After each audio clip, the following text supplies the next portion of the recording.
Қайырлы таң достар, сіздермен бірге Оян таңғы хабары. Біз дәл осы ортада дастарханымыздың үстінде Сая Абдухани ханым мен этикет мектебінің директорымен бірге дастарханның әдебін, ыдыс-аяқтың дұрыс қолданылуын үйренгелі жатырмыз. Сонымен біз дастархан жаюда ең алдымен біз не көреміз? Ыдыс көреміз. Бірінші, екінші тағамдардың ыдысын көреміз және қасықтар. Осы мейрамханаға барғанда, әсіресе кафе, мейрамханаларға барған кезде көп жағдайда қателік жіберетін және ыңғайсыздық жағдайда қалдыратын дүние осы аспаптарменен, қасық аспаптарменен дұрыс пайдалануды қою реті, білмейміз. Иә. Шатасып кетесің ғой. Шатасып кетпейміз. 10 шаншық тұрады, 10 пышақ тұрады, ненің неге арналғанын білмей жатамыз. Сол үшін біз бұл жерде толық анықтап алуымыз қажет. Барлық жұп заттарды біз екіге бөлеміз. Жұп заттар дегеніміз не? Ол пышақ пен шаншыққа. Ал барлық тақ заттар біздің оң жағымызда тұрады. Мына жерде біз не көріп тұрмыз? Бұл жерде біз пышақ пенен шаншыққа көріп тұрмыз. Мына пышақ бізде етке арналған пышақ. Пышағымыз оң жақта, шаншықымыз сол жақта тұрады. Жайып аламыз. Бірінші біз бөліп аламыз. Ненің қайда орналасқанын анықтап аламыз. Келесі тағы пышақ көріп тұрмыз. Бұл балықтың пышағы. Өткір емес, мынандай астынан алып алғанға бір көкше сияқты ма бұл? Бұл неге өткір емес болады? Еттің пышағы өткір болады. Ал балық болбыр, жұмсақ болып келгендіктен, оны тек қана бөліп қана аламыз. Оны еттің пышағы секілді бұлай кесіп жатпаймыз.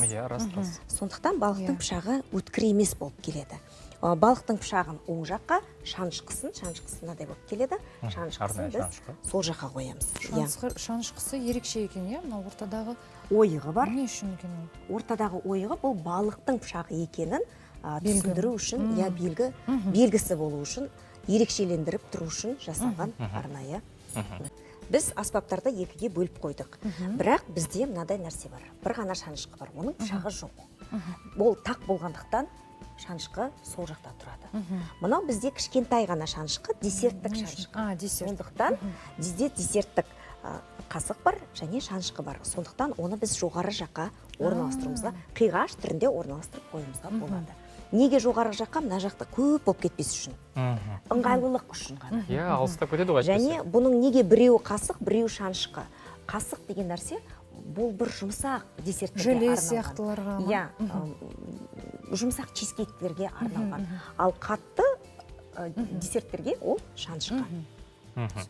Енді содан тағы бір шаншқының түрі бар, мынадан ұзындау болып келеді. Басы осындай қысқа, кішкентай, ал тұтқасы ұзын болып келеді.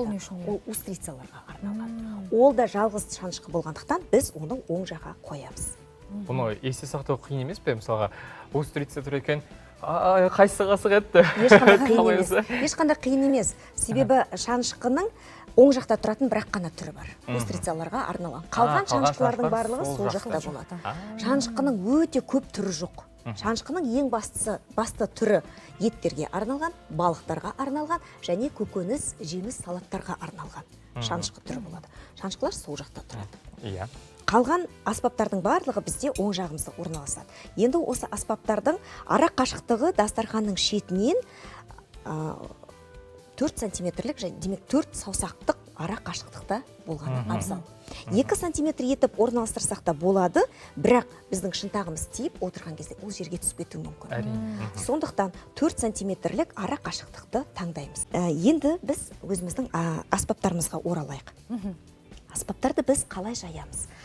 Біз білеміз, мынау бірінші асқа арналған қасық, үлкен қасық. Үлкен қасық, жалпы ойлаңыздаршы, іштен сыртқа қарай жайған дұрыс па, әлде сырттан ішке қарай жайған дұрыс па? Қалай ойлайсыздар сіздерге? Іштен сыртқа қарай шығар.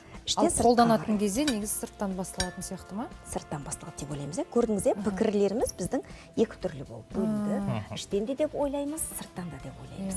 Көрермендеріміз біздің оларда әртүрлі, екі түрлі пікірде болуы мүмкін. Сондықтан этикет дегеніміз бұл жалпы тек қана логика, ешбір қиындығы жоқ. Логикамен бір байланыстырып алсаңыздар, еш уақытта қателеспейсіздер. Біз егерде іштен сыртқа қарай жаятын болсақ, біздің ең соңғы шай қасығымыз шетте қалып қояды.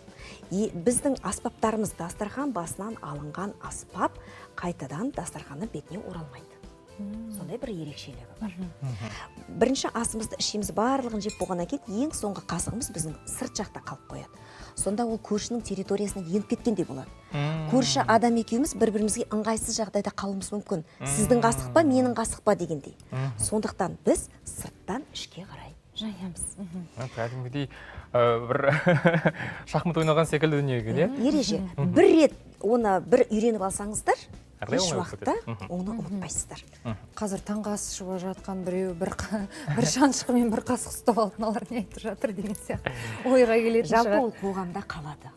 Есте ол қоғамда есте қалатын дүние. Және зиялы ортаға барғанда, әсіресе зиялы ортаға барғанда, мейрамханаға барғанда, бірден оны дұрыс пайдалана алады, қолдана алатын болады. Пышақты біз жайған кезде өткір жағын өзімізге қаратып жаямыз, сыртқа емес. Егер де біздің, мысалы, еттің пышағын көріп тұрмыз, оның ішінде бізде балықтың пышағы. Демек, еттен кейін біз балық жейміз деген сөз. Демек, біздің сол жағымызда да алдыменен ет келеді, сырт жағында еттің шаншқысы тұрады, іш жағында балықтың шаншқысы тұрады.